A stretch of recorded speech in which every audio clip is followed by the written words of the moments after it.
Hi. How's the Hi, form? Michael. How are we all getting on? Good? Bad? Uh, fan, Indifferent? Tired? Fantastic! What a weekend! Probably the greatest divisional round ever. Every single game had it was drama filled, and there is so much to talk about this evening. I go as far as to say is last night's late game, the Chiefs and the Bills, was probably the best game I can remember watching in 10, 15 years. It really was. It had everything. After watching the Bucks game, you thought that had everything. And then we get that game at the end, which kind of made up for two low scoring games on Saturday, but at the same time, very intriguing. But last night, it was just unbelievable. Anybody who's not an NFL fan who really wants to get into the game, if you ever want a game to watch, that's the one. Either game yesterday. Hey, Brian, it's all four. It was like up in the cards. All four games decided on the final play of the game. And you Yeah. wanted drama, you wanted tension, you wanted excitement. And it was just like up leveling every time. Chiefs Bills, greatest NFL game of all time.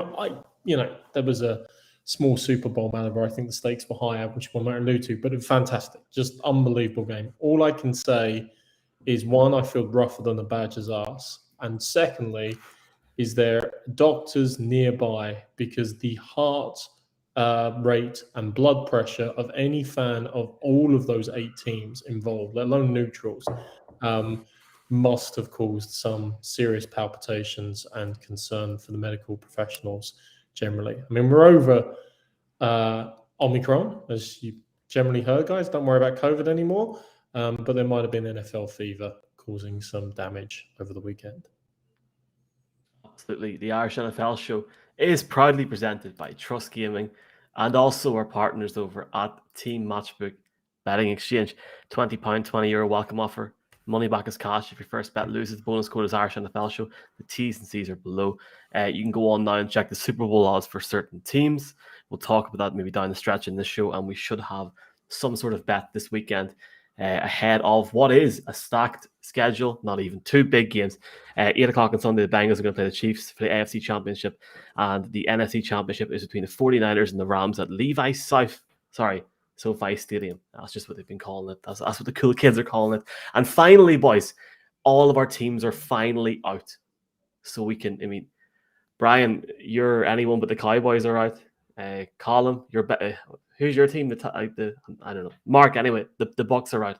So we can all now sit here and just be neutral for the next 2 weeks, and whoever wins. Yeah, surely that's the. I'm pretty good at being neutral, Michael. I mean, you're going to have to rediscover your love for the Chiefs and the amazing football they played, which is more difficult for you. So yeah, looking forward to discussing their fantastic play, Michael. Are we going to that game first? Yeah. Oh, absolutely. Yeah, I'm not even like people are saying on this call, and there's people commenting as well. Thank you for the comments, folks, saying that they're a wee bit tired. I mean, I had to leave the house this morning, Mark. So I you can imagine there are a few shakes right now, and it's all good. Bengals Chiefs is the AFC Championship game. The Chiefs had an incredible victory last night over the Buffalo Bills, and as incredible, Colin, as the Buffalo Bills and Josh Allen were, it wasn't enough for how fantastic the Chiefs were, especially down the stretch. And they win it in overtime, 42-36. Yeah, where do you begin with this? Probably at the two quarterbacks. It might have been the greatest QB duel we've ever seen. Whatever about the game, but it was the quality of the two quarterbacks and what they did, and particularly right at the end. I mean, what did I see? Patrick Mahomes threw for 177 yards after the 2-minute warning. Unbelievable, absolutely, and. The overtime rules means that we didn't get to see Josh Allen have a go. That's the way it's set out currently, and they may look to review that, because I think everybody wanted it, because it was just such a back and forth, and the Bills getting it on fourth down when they needed to, but ultimately those 13 seconds will haunt them, I think, forever. Probably definitely should have been a squib kick. And then I hate prevent defense. I have railed about that on this show on numerous occasions. I don't like it. I really don't like it when the opposing team has timeouts to take, and they essentially it opens up the entire field for them. Patrick Mahomes is something else. Patrick Mahomes has yet to lose a playoff game to anyone who isn't named Thomas Edward Patrick Brady, and he marches on. He has been a starter for 4 years. The Chiefs become the first team to host the AFC Championship game for 4 years in a row. When you hear the way the others talk about him, you hear Tyreek Hill, you hear Travis Kelce talk about Patrick Mahomes, the way in which he elevates all those around him. It's not just his play, it's his leadership as well. Really feel for the Bills, and my concern is I saw Jim Kelly's tweet that they'll be back. There's no guarantees. We all thought Dan Marino. There are so many times where teams, you think they have a generational talent, they'll come back. There are no guarantees. I hope they do, because they're long suffering, and that was, if it hadn't been for Patrick Mahomes and Chiefs, they'd have beaten anyone else last night. But I really hope they do it. They can hold their heads up high, but my God, the Chiefs, just with what a way to round it out. And just, even as a Broncos fan, all I can do is tip my cap.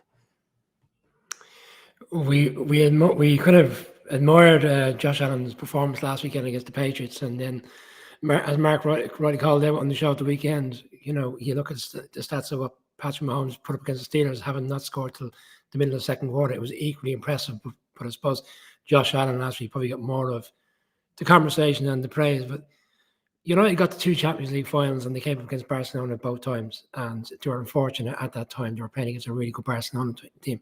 And Josh Allen, 2 years in a row, has come up against Patrick Mahomes, which is unfortunate because he's gone through a period where he could potentially be getting Super Bowls, and he's just coming up against the greatest quarterback in the league at the moment. And for a quarterback, Josh Allen, who has thrown 627 yards in 2 games, 9 touchdowns, no interceptions, and has ran for 150 yards, to be out of the playoffs is a crying shame. But for the Chiefs, they just don't know when they're beaten. And I thought Andy Reid's comments after the game were really, really hilarious. He said, "When it's grim, what do you do?" And he's like, "Well, I said to Patrick Mahomes, when it's grim, you go be the Grim Reaper." But the Grim Reaper needs to come and have a conversation with Sean McDermott, because the way they managed the game at the end, there's 2 head coaches on the field on that game, and I think arguably one of the best clock management head coach in the league is Andy Reid. He obviously seems to know how to do these things. But on the other side, Columns alluded to potentially squib kick it, even putting it into the end zone. Like, as you Columns rightly called out, how they played those last few plays. Jam the receivers, give up penalties. If you jam the receivers, you give up penalties, you're still running the clock. You're still having to have Patrick Mahomes hold the ball for a period of time till someone comes free. Essentially, you drop 5 or 6 seconds off the clock. You give up the penalties, okay, it probably leads to one massive throw potentially to try to get into field goal range. But it's just the ease in which they gave up 19 yards in the first play. And you know where they're going. Like, there's no double coverage on Hill. There's no double coverage on Kelce. And yeah, for a defense that Rome and the guys continues to call, that was the number 1 defense in a number of stats last night. Look, they were gassed at the end, so maybe we were being a bit too harsh on them, but it was just the ease of which they got into field goal range, which I was just totally taken back by. And people are criticising the defensive coordinator today, but I think the head coach needs to take a lot of the blame, because he called 2 timeouts during that time as well to get the defense reset, and they still couldn't get it done. So shame for the Bills, and for the Chiefs, the momentum is starting to build now that potentially they could be going back to a 3rd Super Bowl, and what's this, the 4th championship game in a row, which will be in Arrowhead. It's a great achievement, I'll say. I have a feeling we could have a bit of a chat and a bit of a theme around defensive coordinator calls at particular points of the game, and also special teams performances will definitely come up in a certain number of games, to say the least. And we'll get on to the kickers who dominated particularly on Saturday. But yeah, Leslie Frazier was the D coordinator, and you're right, whether it's him, whether it's McDermott, the calls at the end of the 13 seconds to go were they were the wrong calls. It's simple to say in hindsight, but it was simple to say at the time. Why they didn't squib kick to start the clock running? Because bear in mind, once you squib kick, it starts running the second the ball hits the ground. So it will burn off time regardless. It's not going to be as easy. You're not guaranteed field position. The one defense, somebody said, and I kind of agree with this, is Tyreek Hill nearly broke a punt return to the house. And they might have been concerned about their return capabilities. But a soft shell, the wrong defense called, the wrong defense exploited in those mad 13 seconds. But to just focus on that wouldn't do service to the whole game. And the game as a whole was just unreal. Those last 2 minutes were madness. 31 points were scored after the 2-minute warning.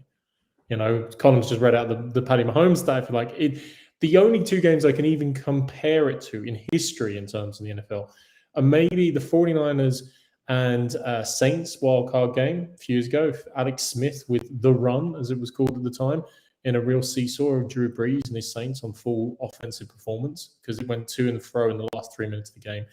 Or indeed the Pats Chiefs AFC Championship game in 2018. Because again, the parallels were very similar. Once Patrick Mahomes got the ball in overtime, with the way those two offenses were working, did you really have any doubts? We were exchanging on the group chat text a little bit about Brady and Michael Myers and the sense and the fear of inevitability. There was nothing more inevitable than Josh Allen and Patrick Mahomes going the length of the field towards the fourth quarter. Josh Allen deserves all the praise going. You look at his stats for the postseason: 9 touchdowns, no interceptions. I think it's 14 drives, and he led his team to 12 touchdowns or something ridiculous like that. As well as that, he's running over people like a dumper truck at times. So that was special. But you couldn't predict it. I mean, what was it? The NFL tweeted out going into the fourth quarter, 1 quarter left. Are we in for another wild finish? Couldn't have script written it. You couldn't have understood it better than that. It was unreal. The overtime rules, look, this comes up every time. It came up in 2018. It comes up whenever we've got a great game. There's player safety issues. There's the balance as to what is the right answer. They've tweaked it before to mean that field goal doesn't win it, which I do agree with. But everyone knows the rules. It's as simple as that. Like, we moan about it now for this game. Think of how many overtime games we're glad finish quickly, even in the postseason. And it isn't a meritocracy like in college where we go to 5 overtimes. And now they've changed the rules in obviously college football, whereby the overtimes after the first 3, I think, then have to start at the 20-yard line.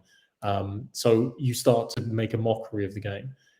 Some people have pointed to hockey. Hockey is 3-on-3 overtime in the regular season, then normal 5-on-5 till the death, sudden death, when the postseason starts. But we already have slightly tweaked rules with 10 minutes to 15 minutes. I just think like that's the rules. That's what you play to.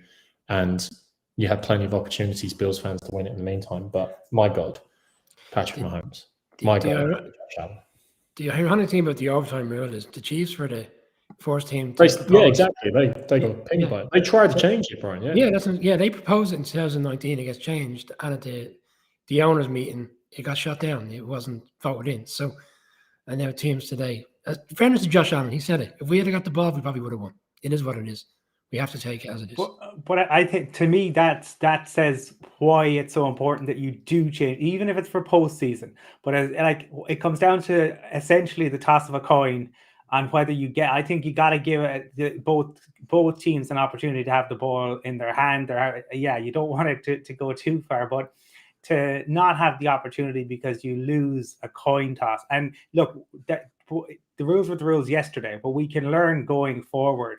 I mean, ultimately, you know, what part does luck play in any of it? Like, do you keep reducing it? Do you just say, let's do away with overtime and let's do a coin toss? Because at least in a penalty shootout, both teams get your 5 penalties.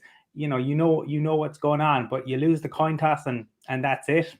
But Colin, I mean, okay, I think it was the 1968 European Championships. That is how 3rd, 4th place was decided. It was just on a coin toss. So, I mean, there is history of being that bizarre, but it isn't. That's it. It's over. You can still play defense. You can still try and stop. I'm saying it was inevitable because of how powerful those offenses were performing, but it's not like all hope is gone. The most fascinating one for me, and I'm just going to share this one, is the Ravens have proposed an amendment to this before.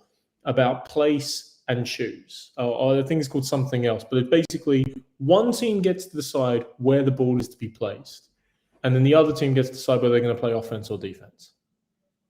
And the line that I think Bill Barnell of the ESPN said, yeah, but imagine that in this game. You could have said, we're going to put it on the 1 yard line of the far end. And Bills probably still would have said, well, yeah, I think Josh Allen can take this 99 yards, so we'll take the ball, thanks very much, and play him offense. One final point, though, on that is the game has changed so much in favor of the offense now. And everything, we know the league has done that deliberately, right? And it gives us games like we saw last night. We're all delighted by it. So that's why I think you really have to look at it at some point in the future. It is what it is for the rest of this year, and maybe it'll rear its head again next weekend. One quick one. There's a lot of people out there who engage with our show and feel that we are favouring teams when we have conversations about them. Well, Tyreek Hill should have been called for taunting on that touchdown last night. He taunted at the 15-yard line. He gave your man the peace sign, and it would have been a spot foul, and the ball would have went back 15 yards. They still probably would have got a field goal, and they probably would have went into overtime because they probably would have just ran the clock from there. But look, no, it said today, no referee in the right mind was going to call that in our head because he bottled it essentially. But it should have been called. It needs to be called out. The ref missed one there. You need Sean Hockley there, Brian. Okay, right. Anyway, I was listening to all of that, and I really appreciate all the points, and I agree with many of them. I think the one for me, I would say first off, is I like the way college football does overtime. I think it's the perfect way to go about it. As a fan, as a neutral, it's interesting. I've never experienced that with a team that I support, but I think it might be the most appropriate way to do it. I think, look, as Josh Allen said, the rules are the rules. I think the way that ESPN misquoted them today was atrocious, and it's not good enough. He was right in what he said. The rules are the rules. The game was effectively over the minute that the Chiefs got the coin toss. I mean, they weren't losing the ball. They weren't going to kick a field goal. I would have been stunned if they had. We didn't really talk. We talked a little bit about Pringle. Once you pop, you can't stop. That was certainly the case last night. There's so many things that you can bring into this game, but you've touched on a lot of them. Honey Badger, I was really impressed with how the Chiefs played without Tyrann Mathieu. I will say this about the Bills. I think the drive from Josh Allen towards the end, when he was sitting on 4th and 16, 4th and 13, or whatever it was. 4th and 13 after the false start. That was sensational. That drive was unbelievable, and for them to then go and lose that game, it's a testament to the Chiefs. Obviously, congratulations to the Chiefs. It's probably the game of the decade. Is it the Super Bowl? We'll find out in a few weeks' time, but it was just unbelievable. And in terms of what that ESPN quote was, Josh Allen had like a paragraph, and I don't have the quote in front of me, but he sort of said, like, look, the rules are the rules. If it was us, if it was all the way around, we'd be celebrating. But then he said something else about, like, I'll try and find it for the show, but they basically took 4 or 5 words and tried to maybe make it more than what it was, and it was a wee bit funny. But look, at the end of the day, the Chiefs, to get the ball to where it had to go in terms of to get the field goal, and then for Harrison Butker, who did not have a great game by his standards, to then get it over the line and get the game to overtime was seriously impressive, regardless of how the Bills done. But I guess the reality is for Bills Mafia, they only have themselves to blame in the sense of that defense at the end. But Josh Allen couldn't have done any more. What was that quote that they said last night? I don't know if Tony Romo or Jim Nantz said it. The record touchdowns scored in the playoffs is 11, and he had scored 9 or something, and he's out. And look, I mean, we can sit here and we can say the Bills will come again, but it's very difficult to see how they will come again when they have a Chiefs team like that going up against them. But we're in for a treat for the next decade. That was a stunning game. Mahomes done incredible at the end of that game, but also Josh Allen last night. Jeez, like, unbelievable. I bet he wishes he was in the NFC. So, Michael, I mean, Josh Allen was the first player to go back-to-back games in the playoffs, 4 touchdowns and 0 interceptions. You're saying about other people we could talk about. We haven't even mentioned Gabriel Davis, like the 6th leading receiver on the Bills during the season. And he gets over 200 yards. It's a postseason record with 4 touchdowns in one game. Of course, the Chiefs were rolling their defense to Stefan Diggs, which is why he was a non-factor. But he frees up other players. They've got to win their one-on-one battles. And my God, did Gabriel Davis win his battles, and did Josh Allen find him? But one final point, we're saying, Jim Kelly, will they come again? All these things. You can never predict the future. You can certainly never guarantee that the magic will come together once more. If it was that straightforward, the 2017 Eagles wouldn't have just had a one-off Super Bowl. They'd have had multiple playoff runs. They would have been deep in the playoffs on a regular basis. The 2010 Packers, for whom everything looked pretty, would have been in the Super Bowl again, which they obviously haven't been ever since. It is about distilling that lightning in a bottle at that particular time. But if you are a quarterback or if you're a team, do you rather be in the NFC right now or the AFC? Because Mahomes and Allen look like the two best quarterbacks in the entire league. And that's without even getting to Herbert, to Burrow, to Lawrence, to Lamar Jackson. It is truly murderer's row.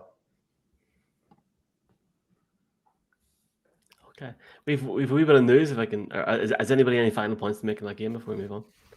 No? Gabe Davis is very welcome in my household at any time, because I am one of those punters who has been talked about today that did have him for 3 touchdowns or more. You're not like that man on Twitter or TikTok? No, I didn't have that kind of money on it, but it was significant for probably for 3 or 4 days for me in that world. Again, the Irish NFL show presented by Matchbook 18+. Please gamble aware. Thank you, Brian. Bengals Chiefs on Sunday. That's the early game. That's the 8 p.m. game on Sunday.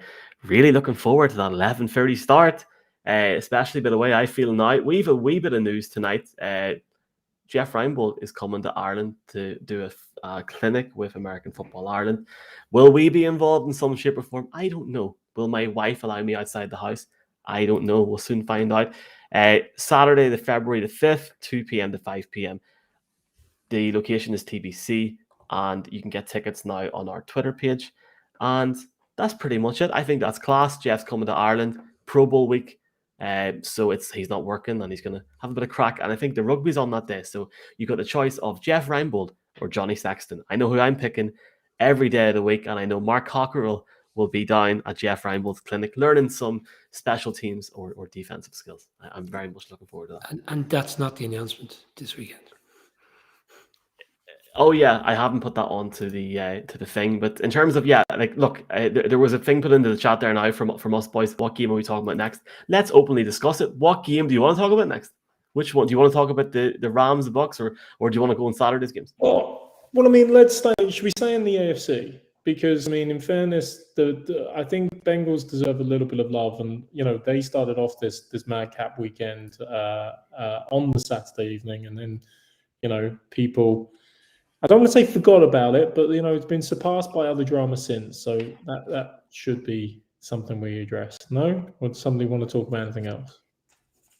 We've got a guest apparently coming on in 5 minutes. So well, we do. As you can imagine, I was today just going to say about the Bengals, though. Think about it this way for Patrick Mahomes. He is Ebenezer Scrooge as well, because he's already beaten the ghost of playoffs past in Ben Roethlisberger. He beat the ghost of playoffs current in Josh Allen. And now next week he goes up against Joe Burrow, which is the ghost of playoffs future, to say the least. But there we go. That's not bad. The other thing, I suppose, just in relation to all 4 games was that stood out. I saw this earlier that we talked about Gabriel Davis and the 4 touchdown passes, yet the Chiefs still won. Obviously, Joe Burrow gets sacked 9 times and the Bengals still win. The 49ers don't score an offensive touchdown and they still win. And the Rams lose 4 fumbles and yet they are into the conference championships. So wild weekend in the NFL. The Titans, I mean, me and Colin had a chat today, and we spoke about how many times in the NFL have you seen a team have 9 sacks and not win a game. But ultimately, it was the turnovers that killed them. I mean, they got too clever in the opening play of the game. Derrick Henry's back. Well, we'll show you. We'll actually come out all guns blazing. We'll throw it, and he throws it straight into coverage. The one at the end was into coverage, but they're at a stage of the game where you have to go for it. The one in the red zone, horrendous, bearing in mind they'd actually ran all over them for that entirety of that drive. And the one I'd call a turnover is because they went for it on the 4th and 1. after having called it probably a ridiculous third and one. I did think that play was coming, but because I've seen it work so many times for the Titans this year where it's a fake handoff and Tannehill goes for 15, 20 yards. But in that particular time of the game, I just felt that third and one, even go for a quarterback sneak or hand it to Henry. There was just too many mistakes all night long from the Titans. And you got to give them actually to the Bengals because they hung around and leaving themselves an opportunity to win the game with a really, really good kicker. And I think we have another guest coming on shortly who will discuss kickers with us. And, for a rookie to kick that under that pressure was huge, and a great credit to the Bengals. You got to be young and have the confidence. When you turn to your holder and say, just before you come out to try the 52-yarder, looks like we're going to the AFC Championship then before you kick it. I mean, that's the type of confidence you want. You want in your quarterback, you want in your kicker, you want all the way through your team. I mean, what gets overlooked is, yes, the Bengals offensive line was a mess, let's face it, and the Titans made Swiss cheese of it. But the defensive performance by the Bengals, actually to restrain the Titans for much of the game, I mean, it was 16-6, and then they had a brief interlude, obviously, where it looked like the Titans were going to surge back and take it away from them. But not just to, convert the turnovers, but to get those key stops, to keep everything bottled up. Derrick Henry got hit early and often. Was he back to full fitness? Probably not entirely. But they were determined that he wasn't going to run over them, and they didn't allow the Titans really to get into any kind of rhythm offensively. And we, can laud, and we do laud Joe Burrow, especially for acting as a human crash test dummy during most of that game. But it was real grit. It was real determination from the Bengals to make it happen. That was the most fascinating thing. Joe Burrow, cold as ice. Obviously, I was on Jeff Reinbold's show before this, and people were saying about there's no expectation for Cincinnati this weekend. Joe Burrow looked equally chilled and equally stunned at the end of that game. Now, I understand that we have probably blocked more accounts than the Bengals have actually blocked players this season for Joe Burrow. I mean, like the blocking situation there is woeful, but I'm really intrigued to see how this. Let's be quite frank here in terms of the wide receiving tight end core. Joe Burrow, stunning offense in terms of youth and talent potential, can go up against Kansas City at the weekend, but it's all about Ryan Tannehill for me. And we've got a guest coming on in about 30 seconds. But Ryan Tannehill, I mean, when your team needed you, it's going to be interesting. It's going to be an interesting offseason in Tennessee. We've got a special guest coming on now. We're delighted to bring on a guy that was on here last week. He's a rules analyst for Fox Sports. A good time after the weekend and the weekend before to bring on Dean Blandino again. Dean, a very, very warm welcome into the show, and we appreciate you again being very generous with your time. Yeah, great to see you guys. I feel like we just chatted, so it's good. We're making this a regular thing. I like it. Well, the audience response to your appearance, Dean, was such that we had to get you back. Now, I suppose, fortunately, this weekend it was probably more the drama of the games than around the referees, which yes. I think everyone enjoys. But going, I suppose, into the conference games and now into the Super Bowl, and I know that the NFL literally, I think just about 5 minutes ago, named the referees for the conference games. But for fans watching this, like when it comes, because you've been in the position, when it comes to choosing, say, the Super Bowl team, how do they go about doing that, Dean? Yeah, so the officials are evaluated throughout the season, and it's strictly that season only. So you don't look at previous years. The one thing you do is you try to, the officials are put into tiers or categories based on their performance. And there's a quantitative element of that, which is strictly their grades. You threw a flag for holding, it was correct or incorrect. And there's a qualitative part where it is more so your positioning, your mechanics, communication, things like that. So that's the overall picture. And the officials by position, so all of the side judges are evaluated against each other, all the umpires, all the referees. And so at your position 1 through 17, you have officials that'll be in the top category, and then they'll work their way down. And so you're always going to look at the top category, the top tier of officials to work the Super Bowl. And then you look for kind of almost like putting together a team. Can we put the right mix of experience and other things, whether maybe it's a younger official that has shown a lot of potential, or that works with two sideline officials that work together all year, a great communicator. You look for that to try to put together the most complete crew of officials from that top tier of officials at each position. And you do look at previous years in terms of if you have two officials that are basically neck and neck, and it's really a coin toss. And I hate to bring up coin toss after the overtime controversy, but it's basically a coin toss. You might look at giving an official who hasn't worked a Super Bowl their first opportunity, because that's such a special opportunity for the officials. You want the best officials in the game, and that's kind of how you put the crew together. Dean, it didn't really get discussed too much today because of the way in which the Rams-Bucks game ended, but that late hit on Mike Evans, now I know the ball had been incomplete. He couldn't have saved himself, but a split second, the fact that the ball hit the ground. Then today I saw a report and a kind of a narrative that, well, when the quarterback throws an incomplete pass and the ball hits the ground, but yet the defensive player gets done for roughing the passer, how is that any different? I know it's not like for like, but yesterday's one was so close, you could see where the flag potentially could have been drawn.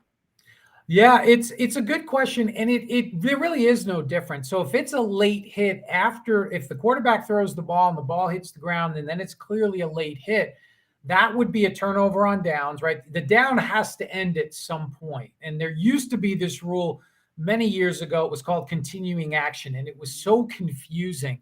And I remember trying to understand it, and we just finally got rid of it and said, look, the down ends when we all know it ends. The runner, the knee is down or the ball hits the ground, whatever it may be.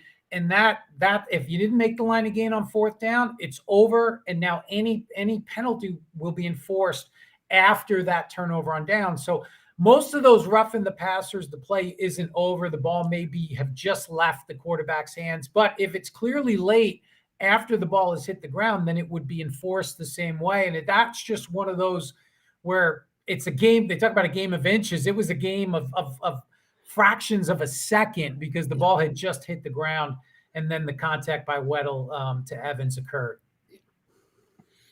Dean, if you couldn't understand continuing action, how the rest of us were meant to understand it is beyond. I could, if we would need a couple of hours for me to explain all of the nuance with that rule. So just trust me, this rule is better. Well, look. I mean, as Colin alluded to, the great thing was, the officials aren't the story this weekend. The officials are nothing to do with the story. They let the game flow. It was fantastic. 4 unbelievably fantastic games. And I'm sure you might get asked a little bit about taunting calls the next while. I mean, Tom Brady getting called for his one, but I think we're all a little bit sick of taunting. So I'm going to actually ask you something else that's equally confusing, especially to casual fans in the NFL. When we come back to the good old definition of what is a catch? Because yet again, on the Saturday games, we had 2 great examples. If we think of Joe Burrow's interception, and I could give the definition, I'm sure you'll give it much more succinctly and cleanly in relation to that, but also then Brendan Ayuk's fumble that wasn't a fumble, deemed it was an incomplete pass in relation to it. Obviously, if you're looking at those in real life, and we can go back to the Des Bryant and all the other scenarios, it still continues to be a bit of a question that divides and drives passionate views from fans and players alike. It does. I don't care what iteration of the rule. There's always going to be debate, because catch, no catch there's subjectivity to it. We're talking about control. We're talking about a time element, and replay has really made it more complicated, right? Because now we're slowing things down and we're looking at it frame by frame. And when you have a rule that incorporates a time element, and then you look at that play in slow motion, well, now we've distorted a key part of the rule. And I think that creates debate and controversy. Now, you look at those 2 plays, I thought Ayuk was clearly incomplete. He had control, but he didn't have the ball long enough to perform an act common to the game. You got to have both feet and then the ball long enough to do something with it. The Amani Hooker interception, to me, there's 2 things at play. I thought it was incomplete because by rule, if the ball hits the ground before the player gains control, it's an incomplete pass.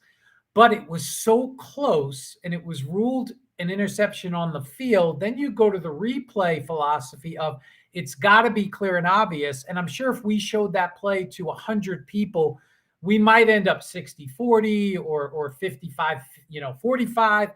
And that really isn't clear and obvious. So I don't think we're ever going to get away from catch, no catch debate and controversy. It goes back well before Dez and Calvin Johnson. And I remember Wayne Krebet. You might not remember that name, but that was back in the 90s. There was a controversial play against the Dolphins. It's never going to stop being a topic for conversation. I think the Rams Bucks NFC Championship game in 2000 as well was Bert Emanuel. That was the rule changed after that. Absolutely. Yeah. And actually, sorry, Dean, one last follow-up on that. Were you actually surprised that they didn't lean on clear and obvious? Because they actually said, I think in the clarification afterwards, that they were satisfied that he had possession before it touched the ground, so therefore it was continuation, rather than lean on, as you just said, the fact that it's not clear and obvious evidence to overturn the call on the field. Yeah, I think whenever you put yourself out there, I think that's a stretch to say that it was obviously a catch. I don't think anyone, like I said, I've talked to a lot of people around officiating, outside officiating, and everybody had a different opinion on that one. So to me, that's the definition of stance, right? It's just not, if I can't convince the five of us to get on the same page, or how am I going to convince 1 million or 10 million or 15 million people that are watching? So to me, that was the definition of stance, just not obvious either way. Dina, I know you're a little bit pushed for time, but just very finally from me anyway, I seen you tweet about it last night. Overtime. What are we going to do about overtime? I mean, do we do the college football way of like sudden death? Because that's like, as we say in Ireland, that's great crack. I really enjoy that, to be honest with you. Yeah, it's, I go back and forth. I like the fundamental premise of overtime in the NFL. It maintains that element of sudden death, right? The game can end on, think about other sports, whether it's hockey or it's football, soccer, where you have the game could end at any point, right? It's when that takes place, that's amazing. Like that, and that's what NFL overtime does. You can't leave your seat.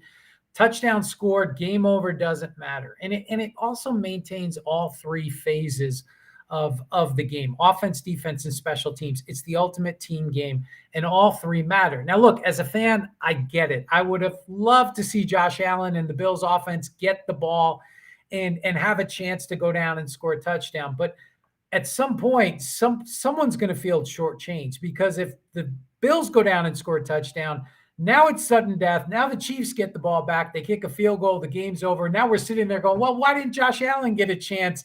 And now we're still playing today the way those offenses were playing. So it's, I don't think there's any easy answer. I do think we could maybe go away from the coin toss. I tweeted about that last night. Maybe it's a home team. You've earned that right in the postseason. Maybe you get the choice. I like NFL overtime. I think it, again, it keeps you in that sudden death mode. It keeps all three phases. But again, the numbers really, if you look at overall numbers since the current rule, since 2017, it's not 81% of the time, right? 69 overtime games since 2017. That's when the league went to 10 minutes in regulation. 69 overtime games. 81% of the time, both teams are getting possession. 50% of the time, the team winning the toss wins the game. Now, there are some ties in there, so it's a little bit more when you win the toss, but it's not like it's 80, 90% of the time. So I think the competition committee will look at all of the factors, look at the numbers. And remember, player safety is so important, right? We've made rules to limit the number of snaps that players have to play in overtime. And if we continue to look at, both teams getting a chance, now we're extending the game, we're increasing the number of stats, and we just have to be mindful of player safety as well. Dean, we cannot thank you enough for taking the time to join us again. We'd love to have you back on again soon. Make this a regular thing. Let's just make it a regular Monday after the championship games. Just let me know. Perfect. Well, the NFC Championship game is on Fox, and you can also find Dean on Twitter at Dean Blandino. Dean, thank you again, and hopefully talk to you maybe the same time next week. Sounds good. Take care, Thanks, guys. Dean. Thanks, Dean. Thanks so much, Dean. Appreciate it, man. I just realized there very quickly that I'm the guy that then puts the guests in. That's how tired I am now. 11:30 p.m. Sunday night on Fox. Also on Sky Sports here, 49ers at Rams. Great to have Dean on, boys, and great to hear a bit more about his opinions on numerous different things. Yeah, we had a great interview with him last week. Obviously, it was a bit more detailed last week in the half an hour he was on, but it's great to get him on because so many storylines, and as Colin and the guys have rightly called out, it wasn't more so about the referees this weekend, which was good in a sense because we got the 4 games and we didn't have any controversy whatsoever. Absolutely. And Brian sort of mentioned it there a wee second ago. We have got an announcement to make on Sunday at halftime in the AFC Championship. AFC Championship is obviously the Bengals against the wow, really? The Chiefs, 8 p.m. on Sunday. That's the state that I'm at. So let's talk about the next game. The Bucks going up against the Rams yesterday. The Bucks at one point were down 27-3. Am I correct? This seems like so long ago now, Colin. But 27-27 happens. Almost a reeling in the years moment. Just gonna say it. Complete and utter bottle jobs, Colin. That play, Cooper Kupp at the end saved them. But my God, what was that game yesterday? Great crack for me. I loved it. It was great crack. But if LA don't learn now, Colin, I mean, surely they're going to get done against the 49ers. If they don't learn from that now, like, seriously. Well, look, they were going up against the reigning Super Bowl champions in their own backyard, and things had kind of started off so badly for the Bucks. Nothing was going right for them. We were having quite interesting conversations, but to me, this was essentially the personification of the Dylan Thomas's rage against the dying of the light, because probably the fiercest competitor in all of sports. Tom Brady, just to me, the decline has begun and he's raging against it. There were times, I said it earlier in the season, against the Saints, it was the first time I ever saw Brady, the ball not do what he wanted it to do. And you saw it on show on yesterday at times, but he overcame it. Is it declining Brady still better than the vast majority of QBs in the league? Yes, he is. But we saw him be human for the first time yesterday. Like Mark talked earlier about the inevitability of Patrick Mahomes, right? Previously, there would have been an inevitability of Tom Brady, and he would have bent the universe to his will. I remember tweeting, at times over the last few years, it's Tom Brady's universe. We're just living in it. But it just feels that's beginning to slip. I think you've seen the stories begin to leak out yesterday about maybe he's considering it, and even after the game now, he might well come back. He'll still be better than the vast majority again, but he's just not the Tom Brady who could make anything happen.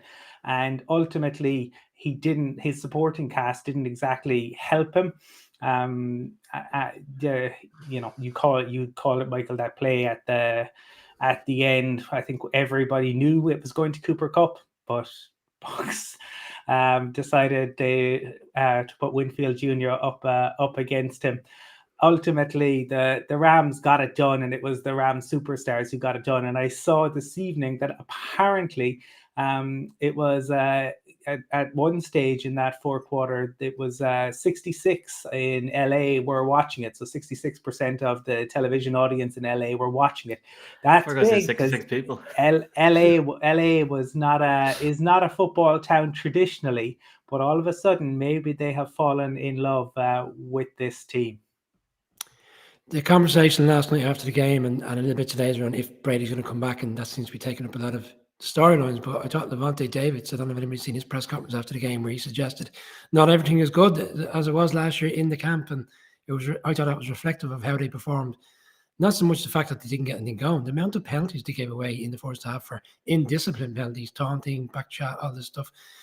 Some silly stuff like kicking the ball out of play, like the kicker did. I think he did it twice yesterday.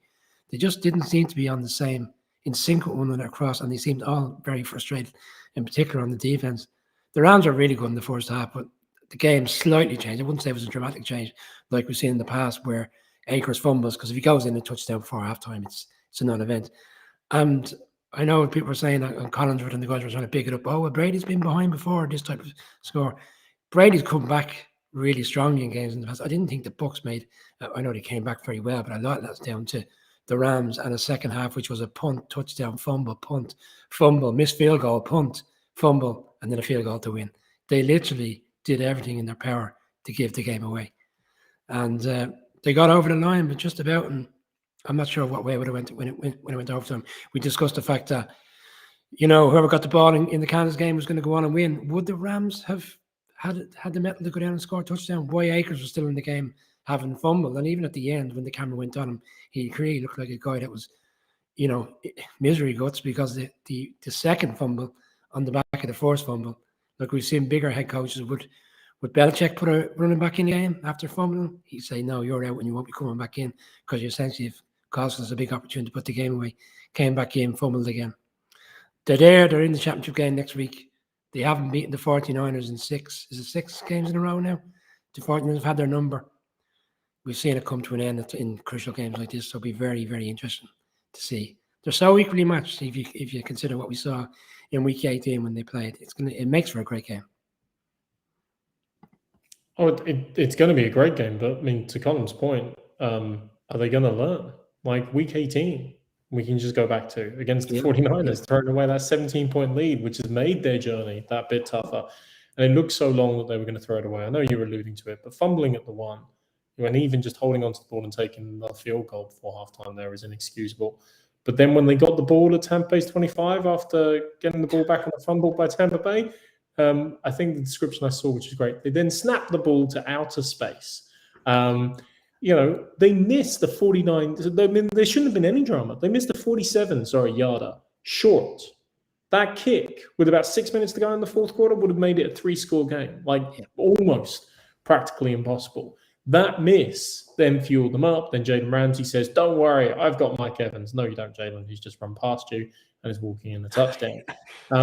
And that drama, and it was exciting, was fantastic. But we made the comment, and then the fumble again by Akers. But we made the comment, or I made the comment earlier about the play calling. And Leslie Frazier and Sean McDermott, who everyone hold responsible for it, had something to answer for in the Bills. The play call by, we assume, Todd Bowles, to go with an all-out blitz with the time that was left on the clock, with the position of the play, is questionable at best. To leave Cooper Kupp one-on-one and then just let him run past, obviously, is very, very challenging. But look, Todd Bowles loves a good blitz and is very aggressive in his defense. And the way the defense played in that second half, you can't criticize it too much, because they kept the Bucs in the game by forcing turnovers, forcing fumbles, and developing it. But what drama. Stafford becomes reborn with that pass. Cooper Kupp proves rightly he is the offensive player of the year. And the Rams somehow, some way, go marching on. But that drive, bear in mind, they were 2nd and 11, I think. Just before that, Stafford fumbled again. And thankfully it bounced, for Rams fans, thankfully it bounced straight back to him. But, I mean, ifs, buts, and maybes. Every one of the 4 losing teams has plenty of ifs, buts, and maybes to point out in this game. And the Bucs are no different. Rams go marching on. What a great NFC Championship game. All Cali. All Cali. A California team will be in the Super Bowl in California, which is 2 weeks and 6 days away. Not counting for any reason there whatsoever. Anyway, in terms of my thoughts in the game, Colin, did you get to talk about your thoughts in the game? Because I'm literally at that point tonight. Okay, thank you very much. Didn't want to go ahead either. Where do we start here? Clutch, capital C, capital L, etc. It's been a long day. Matthew Stafford at the end of that game last night, forget about what happened beforehand, at 27-all. Whatever possessed him, he needs to take that and put it in bottle form and drink about 4 liters of it before Sunday's game, because I have a feeling that if he doesn't do that, they're going to mess up on, quite frankly, the biggest stage of them all for this team, apart from, I don't know, when was the last, this is the biggest game in this team's maybe the last 15 years. And I mean it more than the Super Bowl. Seriously, a game in LA, to go to the Super Bowl in LA on Sunday. They lost the Super Bowl. They didn't turn up at that Super Bowl. They had Jared Goff. They now have Matthew Stafford, a guy that literally came to this team. The money's been put at this team. Stan Kroenke wants to bring the Super Bowl to Los Angeles, and I have a feeling that if they don't mess up here, well, if they don't wise up here, they could mess up on Sunday. Do you give Cam Akers the ball on Sunday? Do you continually hand it off to him? There's so many different factors there. I'm going to talk about a team that we haven't really talked about, and that's the Bucs. We mentioned there about the defense on the last play. I think Chris Collinsworth made a dodgy enough comment about that there. I can't remember what he said though, but for me, it was the way that the Bucs were just unable to get it done for 3/4 of the game. Yes, they done very, very well to come back. Do not get me wrong. However, 75% of that was the Rams completely bricking the bed. And for me, I think the Bucs had a great run last year, and they were fantastic champions last year. The way that Brady and the offense played last year, and the way that defense played in the Super Bowl, was fantastic. Is it the end? All I know is I want Bruce Arians sunglasses and Antonio Brown. Oh boy, what a man! If you haven't seen Antonio Brown's tweet, go check it out. I don't want to say this because I want to get off this in at least the next hour on this show, but I think Tom Brady's done. I agree with what Colin said. It's sad to watch, and look, maybe he'll go back next year. Maybe he'll go one more year. Fair play to him if he does, but I think he is. He's a 44-year-old man next year. That's grand, but I think Tampa Bay's window is closing. We say it's sad to watch, but he put up some stats this year, so. He did absolutely. But he's definitely declined the last 6-7 weeks. We've seen other players decline a lot quicker and end up, which we really said. I want to make a quick point. Sorry, before we wrap up on this game, you're talking about the Bucs situation. Will Brady go? If he does go, where does that leave Bruce Arians? Because I'm not entirely sure he would want a bit of a rebuild. Because where does he go for a quarterback now? What's a Blaine Gabbert? He's not the answer. And it's come out. Rodgers. It's come out in the last half an hour that Byron Leftwich is now down to this. It's between him and potentially the Packers, obviously, for the Jags job. So if he goes, that's another significant change. And I think, to be honest, I think Tad Bowles might end up getting the head coaching role, despite his all-out blitz. I think over the course of the season, he's proven again that he's a very good defensive corner. And I just want to make one more point on Stafford. Overall, yesterday, if you take the game and the enormity of the game into you discuss the game itself, he had a good game. I know he had some fails at the end, in terms of that fumble, which Mark rightly called. He was fortunate it bounced back. But the opening play on the last drive was a 19-yard throw to Kupp, and Kupp did brilliant to get out of bounds. So straight away, even without that 64-yard bomb to Kupp, he was well within position to get them at least, okay, it would have turned out to be a 45, maybe a 50-yard field goal. But that throw was key more so on the last one, because it took a bit of pressure off them. And even with the difficult play to put them to second 11, they still only needed probably 20, 25 yards to have a real opportunity to go and win the game. So that play didn't really get enough of the coverage because of the big one at the end. But I felt that was a really key one. And the fact that Cook got out play without having to kill a timeout. Yeah, I mean, when you really absolutely have to have it, you go to Cup, and I think we tweeted out at the time Cup on Tay, which was pretty witty in relation to it. So that was Mr. O'Leary, but that's a great line in relation to it. You just touching on sorry, not Todd Bowles. Who are you just calling out? Leftwich. Byron Leftwich. It is one really? thing that 2 years ago, no, not 2 years ago, 4 years ago, 2018, 24th January 2018, there were 7 African-American head coaches in the NFL. Today, at the moment, Mike Tomlin is the only one. And you look at that game the weekend and some of the coordinators on the sidelines and the talent available there.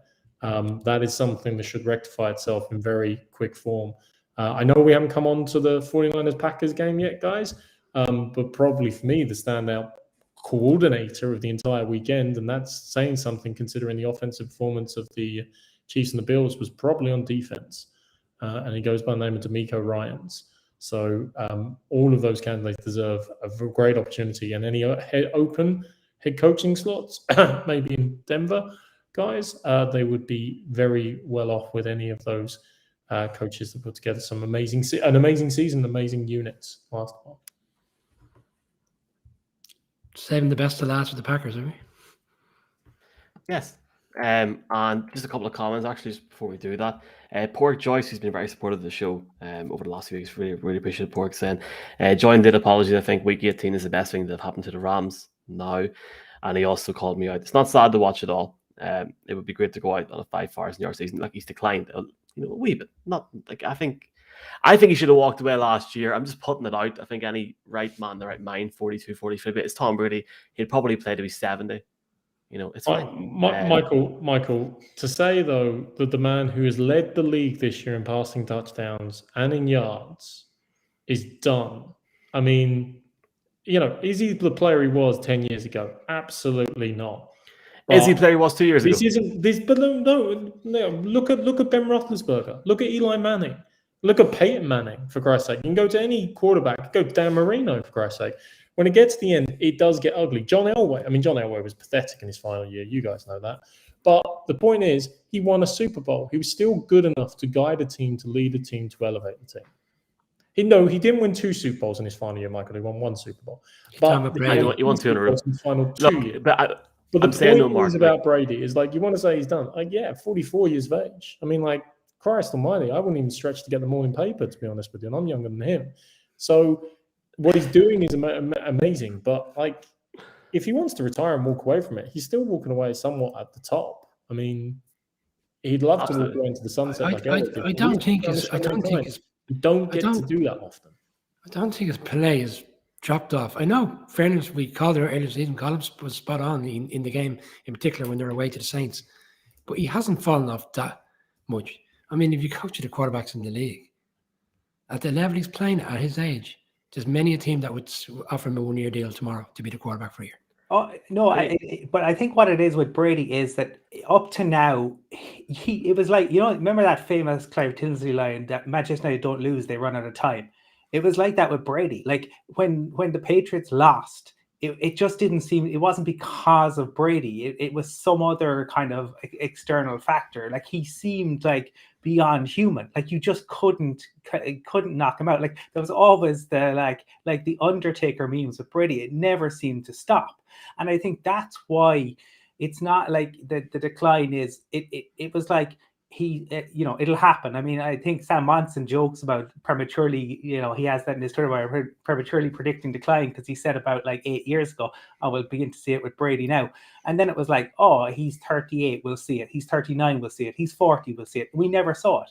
And suddenly it's finally, and it's crept in, but it's only when it's a tiny,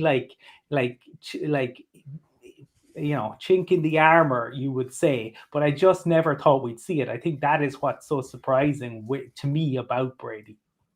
I also think Godwin was a huge factor in the way the season's played out. Godwin last year was his Julian Edelman type player in the playoffs as the season progressed, and to lose him, and maybe he doesn't have as much faith in Evans as people think, because Evans is your over the top, take the top off of defense, where Godwin was more in the field 25, 30 yards, and he kind of relied on Gronk to a large part to take over that. And Gronk, as the season's gone on, has kind of regressed, and he's obviously had the injury this season. I think Godwin, as the season's gone on, has been a key loss for him, and he's a free agent now, so will he be back? I'm not sure. But I will say, we shouldn't talk about him too much because he is out of the playoffs now. So he's no longer relevant for the conversation. But just on that, quarterbacks remaining. Patrick Mahomes, talked enough about him. Star quality, best quarterback in the NFL, every superlative going. Joe Burrow, who's got many, many superlatives this year and obviously survived an amazing, battering the weekend. Matthew Stafford, sorry, jury's still out, but what an amazing performance. When, Colin, as you rightly said, not only the big long pass to cut, but that 19-yarder was absolutely critical. And then Jimmy Garoppolo, who's the fourth one in that category, who I don't think even 49ers fans are necessarily sold on, but they may want to marry Robbie Gould. They may want to marry everyone else connected with an amazing performance to knock out the number 1 seed in the NFC. Just before we talk about the Packers and the 49ers, let's do a very lovely editable clip in one word. Colin, will Tom Brady be playing in the NFL in September 2022? Yes or no? I don't think so. Brian? Yes. Mark? 100,000 yards. Yes. Michael, no. Neil, what was that video? Never. Absolutely not. No way. Not a chance. What was that video again? Anyway, right. Packers 49ers review. Oh, dear. The 49ers, I mean, I called the Rams potential bottle jobs there now. Sweet Jesus, Green Bay. Thank God we're an hour into the show and the Packers fans aren't on Twitter the last couple of days. They're quite so quite. And like, look, I'm not calling them out here, Brian. Well, you are. But we talked the other day. I am calling them out. This is the team. I haven't got the number on me, but the average point score by this offense, the amount of weapons that Aaron Rodgers had, the off-season that Aaron Rodgers had, the June, July, and August that Aaron Rodgers had, the holiday in Hawaii, the vaccine situation, the press conference, the throwing the toys out of the pram, getting Randall Cobb in. Quite frankly, the team was playing lights out for the majority of that season. One and done. Colin. Wow. To be honest, what I hope this ends more than anything is this nonsense around the weather in Green Bay. I am sick to death of listening to how the weather is going to impact on the away teams. Had to listen to it last year. Oh, Brady had forgotten how to play in cold weather after spending a few months down in Florida, and the Sunshine Boys from California weren't going to be able to play, except how they had done it just a couple of years ago. So I hope that is a narrative that we no longer see. I think the 49ers are a really fascinating team because of the way in which talked about it. They deliberately do things in an unusual way, which catches you off guard. And in Deebo Samuel, whether it is training with George Kittle, but Kittle seems to, he loves kind of contact, he loves blocking. Nobody seems to relish it more than Deebo, and for Kyle Shanahan to make the switch on that play and go with Deebo, I think was shows the trust that he has in him, and I think that it will be fascinating to see them go against the Rams and see the matchup between Shanahan and McVay. But for the Packers, like, it's almost like the mythology of Lambeau. It's almost too much. There's so much pressure and in the lead up to it, it's like the Packers are at home and the other team will freeze when they come in there. And I think when you're talking about professional athletes at that level, they don't freeze as such. They see it as a challenge, and I think that's exactly what this 49ers team did. So looking forward to seeing what the 49ers will scheme up, and whether we will see Jimmy G throw a touchdown pass at all in the playoffs. But they're in with a puncher's chance of going to the Super Bowl because they are so unpredictable on offense, and they're serious on defense, even when beaten up. Unpredictable on offense is probably over the top, Colin, to be honest, because when they played in week 17, I think they didn't play until the fourth quarter. When they went to LA in week 18, they didn't play until the second half. They didn't play at all in the second half last week offensively. And before minutes to go in the game, they'd scored 3 points. And they didn't get a first down in the first half until 4 minutes to go in the half. I felt the sequence of the game, where the game changed, was just before halftime. Haven't had the interception in the red zone on Jimmy G. Rodgers had a fantastic ball where Jones was completely left isolated and he got down the field. To not come out of that with even the field goal, which would have put them in at 10-0 up at halftime, I thought was crucial.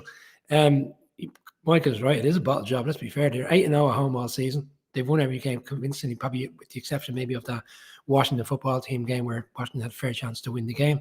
But he's 5-4 in the playoffs, I believe, at home. He's inconsistent. The defense, however, for the 49ers over the past 2 weeks has been really impressive. Armstead, 2 sacks. Bosa, 2 sacks for a guy that was supposed to be injured, 2 sacks. Werner didn't look like he was carrying any injury. And that looks like defense of all we've seen over the years to really kind of come together at the right time of the season and essentially get their team to the Super Bowl. We've seen lesser teams during the season sack coordinators because it's not working. The Packers in the end of last season got rid of their defensive quarter. I can't recall his name, Patine or something. That he was let go at the end of the season because I suppose essentially the defense in the championship game was blamed more so than the Rodgers scenario at the end with the not getting the touchdown, and he got the bullet. But the special teams all season has been erratic at best. We saw it when they played the Bears on a Sunday Night Football, where they gave up two touchdowns on special teams. It was block punts, and that special teams corner has been allowed to stay, and LaFleur has just allowed him to stay. How at some stage during the season when it's been consistently so bad have they not decided to remove him from their own and bring someone else in? And in fact, it's cost them in the end, because that's been their biggest weak point throughout the season consistently. And to give that touchdown away. When if you look at it time and time again, it didn't look like the 49ers were coming with any particular rush to block it. I think they were looking to play field position and to get the punt, and the guys not even know where the ball went. It was quite funny, but at the same time, they got over the line, and Rodgers, I thought, was really disappointing after the game because he'd already started with the comments around, I'm not here for a rebuild, and he knows the cap situation with the team, and he knows other players are out contract. He said in his first press conference, I know everything about everybody's contract within this team. So he knows they're 40 million over, and he knows which players are likely to be getting nice deals in free agency. So for that type of stuff to come out early, and he kind of backtracked on it then yesterday because he said, I need to take time to reevaluate, and my relationship with the GM has improved throughout the season, but it's not good. It's a terrible ending for a lot of Packers fans who felt the season was there for the taking, and Mark was spot on Saturday night. Mark made it 3 points on Saturday around the past 3 years, where the first year was like, okay, we got there, we didn't make it, we'll move on, we'll get better next year. Last year was like, we really should have got there. This year, we had to have got there. That fair? That was the line, Mark? Yeah, and that was it, Brian. And there is nothing but an abject failure for the Green Bay Packers in relation to this season. I mean, that was their season. That was the goal. It's as simple as that. I mean, another amazing performance in the regular season, some amazing plays, some amazing results, but frankly, the playoffs count. And you alluded to it, Brian. Special teams matter. I mean, Jeff Reinbold comes on and talks about special teams. Bill Belichick always quotes the thing, there are 3 phases to the game. Well, the Packers' special teams, it wasn't just the block punt, of course. It was the blocked field goal at the end of the first half when it could have been 10-zip. It was the massive return that Debo got to set up field position for the 49ers' first field goal. It was abject breakdowns on a regular basis. And let's not forget how this game started. I mean, this game started, Packers went in, walked down the field on the 49ers, 7-0, stopped the 49ers straight away. It looked like they were almost going to get the momentum and do to the 49ers what the 49ers had done to the Cowboys last week and blitz them straight off. DeMeco Ryans, I said it earlier, deserves all the credit. He got that unit to stiffen up. Of course, we can criticize and we should criticize the offensive performance by the Green Bay Packers. Even they criticize themselves. But that would be to do a disservice to the job that he did calling and the players did playing in relation to locking down what can be an extremely explosive offense. You guys have heard my feelings about Aaron Rodgers at various times. I would say the one thing that disappointed me the most was one of his other comments straight after the game was, 10 points, that's not a good enough offensive performance. I'm thinking that's okay, so far so good. You're taking some responsibility. He said, I'll take my share of the blame for that. And I'm sorry, but with his past history, that was, to me, saying, we've all heard it. We've all heard every quarterback after a game, every head coach after a game to say, that's on me. That's my responsibility. I should have done better. It's like, no, with Aaron Rodgers, like, I'll take my little percentage. I mean, fair enough. It was the first time he didn't scapegoat everyone else on the team. But it still wasn't the standard I'd expect in leading. He is probably the epitome of Peyton Manning in many respects. Peyton Manning finished with a 14-13 playoff record, but he did have 2 rings. Aaron Rodgers at the moment is 13-12 with just 1. That's why he doesn't make the Mount Rushmore. And I'll give you one last analogy. I couldn't help but think of Franz Kafka's Metamorphosis when I was watching the game the other night. In Franz Kafka's Metamorphosis, the lead character wakes up suddenly having been turned into a giant insect. He's then repulsed by society and rejected by society. He then ultimately gets rejected by his close family and friends and decides that ultimately he's so repulsive and they don't want to be, they have no time for him anymore. But he takes off to his room and dies quietly in the corner. And at the end, they realize, oh, the younger sister has suddenly got very attractive, and she's undergone a metamorphosis of her own at the same time. I don't know, I'm not saying that Aaron Rodgers is a giant insect, but there are certainly some parallels that one might join in relation to his behavior the last while, and indeed maybe Green Bay's general dissatisfaction. Although Matt LaFleur said we want him back, I don't know, not worth it. Well, that giant insect only threw for 58 yards in the second half, and when it was really evident, despite the season where he's been spreading the play around to a lot of players, he didn't seem to want to get away from Adams or Jones. Everybody else was non-existent for large parts. He just didn't seem to go near them. That special teams thing was pretty much summed up with the fact that the winning field goal, the Packers only had 10 players on the field. They couldn't even put 11 on. That's the other one I want to mention, Brian. Actually, that was classic. But gold for gold. I mean, Chicago Bears must love watching Robbie Gould. He never misses a kick in the playoffs. Ever misses a kick in the playoffs. Go back to double doink days when they got rid of him. Not so happy. I am going to not just call out the Green Bay Packers in my speech now, which will go on for a minute or two, so I do apologize. I'm going to call out everybody on the show. Where were you boys at on Saturday night? I felt like I was watching the game myself, not a boy. Were you all in bed, tucked up in bed? Aye, right.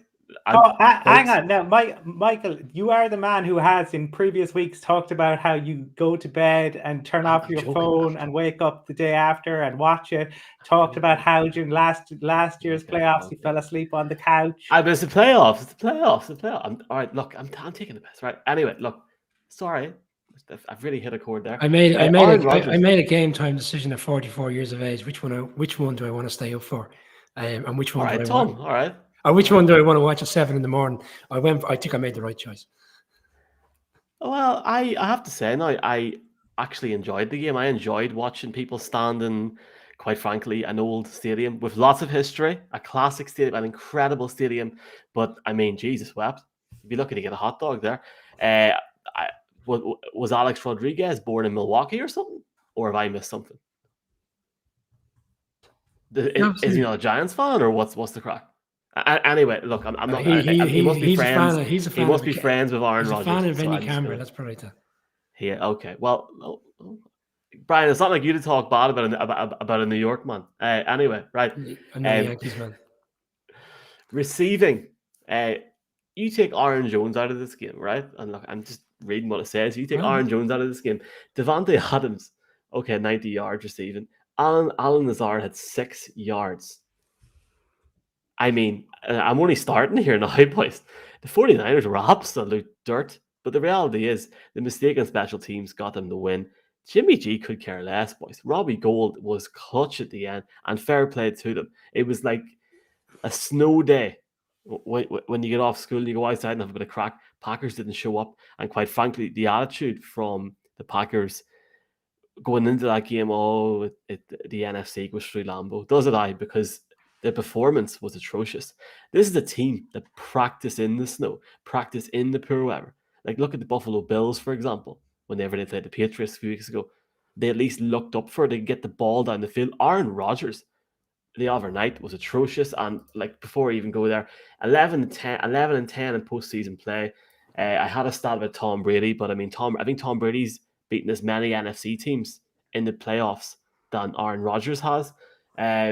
Aaron Rodgers is now 0-4 against the 49ers in the postseason. Quite frankly, he is a absolute and total choke artist. And before I read out one final thing, I want to say this. He's been heavily linked with my team. I have to think, column here, right here and right now. Okay, he'll give me a good 18 weeks. But will he give me a postseason win or a couple of wins or a Super Bowl? I don't know. And quite frankly, it's like going out in a night out. And, you have a few drinks, you have a bit of crack, but realistically, you come home by yourself and you're sad and you feel let down. That's what it seems like to me, and it's not good enough. But just very, very quickly, and this is the last thing I'm going to say tonight because I am on literal Nespresso fumes. I've got a list of names to read out. Devontae Adams, Kevin King, Robert Tonyan Jr., John Sullivan, Devondre Campbell, Lucas Patrick, Dennis Kelly, Tyler Lancaster, Corey Boraquez, Oren Burks, almost there, St. Brown, Isaac Yiadom, Jack Heflin, Malik Taylor, Randy Ramsey, Chris Barnes, Henry Black, Dominique Daphne, Alan Lazard, Valdez Scanting, Chauncey Rivers, Josh Neiman and Kurt Benekert. And back to Yari, has to stay because it would be too much of a dead cap. This team are completely screwed. That's their free agency list that they have to sign in the offseason. Rodgers should go. This team should rebuild. But something tells me they won't. And the same thing will reoccur next year. Maybe against the Cowboys for a bit of crack. But Packers fans, it's over for another year. I'd say 60% of those players don't really make a real impact at the team anyway. So I wouldn't be. It's more the 3 or 4 there I'd be concerned about. The rest I don't think Packers fans would be too upset about. For all the talking columns, in fairness, Michael, you've called it out, and we've all kind of discussed it. The fact that it's always just true Lambeau and the weather, and no other quarterbacks can deal with it. Well, Eli Manning went in there twice in the playoffs and beat him, and they lost last year to Brady in there, and now they've lost again. So, like, Rodgers looked more adversely impacted by the weather than Jimmy G did, and he's supposed to be the one that likes the nice weather. And then LaFleur, what was that all about? Because the one thing you would say about the Packers fans was they weren't sitting resting on the laurels. They all seemed to be well up for the game. They all looked like they'd had a skinful of drinks beforehand at the tailgate and were well up for it. And he's turning around to the crowd, he's trying to get the crowd involved in the game. There was no need for him to be getting the crowd involved. The crowd were in. It was him taking his eye off the situation. Coach the team. Stop worrying about the fans. Yeah, I just say it's remarkable in one respect that Aaron Rodgers, with all of his talent, his undeniable skills, some amazing teams he's had around him, some amazing talent he's had around him. Let's not overlook that in Green Bay. This Sunday coming, he will be sitting on the couch, whereas Jimmy Garoppolo will be trying for his second NFC championship title. That's rather disconcerting if you're Aaron Rodgers and you're a Green Bay Packers fan. And sorry, and I'm trying to be consistent on this. I was calling out the Chargers the other week, Michael, to say 33 years of probably one of the greatest runs of quarterback play in terms of the succession plan they've had, and they only made the playoffs 11 times out of those 33. When you consider the run the Packers have with Brett Favre leading in to Aaron Rodgers, 2 Super Bowls during that concerted period is just not a good enough. It's piss poor. Call it that. It's piss poor. And frankly, Rodgers could go and win it next year, and it's still only the 2. But then again, 2 was enough for Peyton, and it was enough for Eli as well.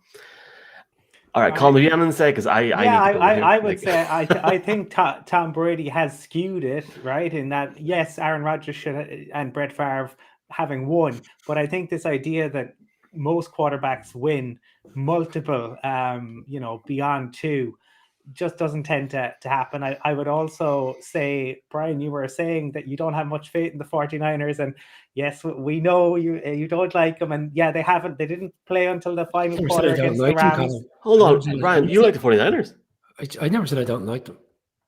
Brian, you didn't think they were in with any chance in this game. What I said was the week before. When I came back to my point later on in the show, Colin, I said I don't mean to be disrespectful to the 49ers. I was basing it on what I saw for 18 weeks from the Packers, but the fact that they won 8 home games in a row this season, that they would win the game.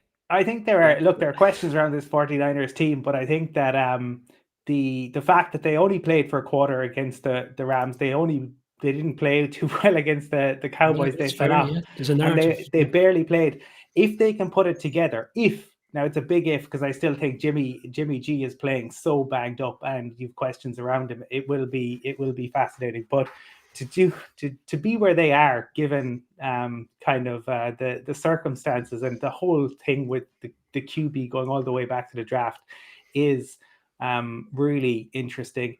And also, Michael, you mightn't like Aaron Rodgers, and you might have all sorts of questions around him. Matt Schneidman, who was on with us, has come out today and says he reckons that Aaron Rodgers and Devonta Adams will be in Denver. And Hackett has just gotten off the plane and has been picked up, and he is the first man in the door for the second interview.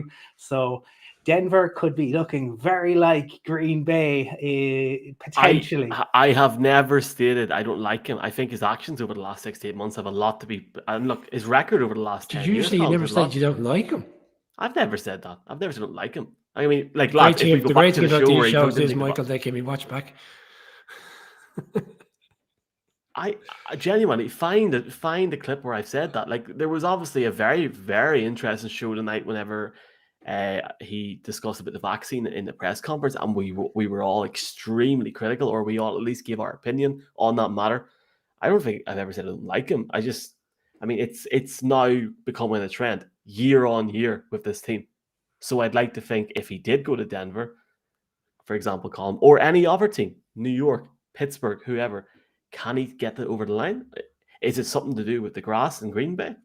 I mean, Colin, I would obviously take that and I'd be very happy with that. But until they're stepping out, fourth quarter, 25 to 27 points up against a team in the Super Bowl, I will not be convinced, because I'm just a complete pessimist. Anyway, can we have we any final words I here? think Pittsburgh will be serious players because Mike Tomlin will be saying, "You come and play for me, and I had Big Ben last year and I got to the playoffs. Imagine what I could do with you." But anyway, that's for the off season, because we're going to have a lot of talk during the off season. Yeah. We are. One very final thing, Michael. I mean, Deebo Samuel, because we didn't say his name enough times, and I feel like we should. It wasn't a Beetlejuice moment I was doing there, by the way. I just feel that we should have given him more credit. And, thank God of all this, we've got 2 great championship games to look forward to. That's the beauty of all this. By the way, I love the randomness of the off-season, the way we get on to, because I saw earlier on someone was tweeting that they'd already changed Leslie Frazier's wiki page to being the head coach of the Miami Dolphins and things like that. So we get all this this great. I try to check it there. I think it's gone back, but I think this is the great thing about the speculation in the off season.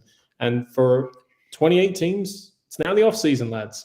You're done, and it's those 4 that are going to battle it out to be Super Bowl champion. We have 4 teams left. That is the NFC Championship and the AFC Championship. The AFC is Sunday at 8 p.m. The Bengals going up against the Chiefs in Geha Field. Let's see if Patrick Mahomes' wife has some more champagne. And also at 11:30, we've got the 49ers against the Rams in what, quite frankly, could be a hell of a game. But I think it's going to take a very, very, very big amount to beat last night. Those are the games. Those are the matchups. That's the editing. 2 more games until SoFi Stadium.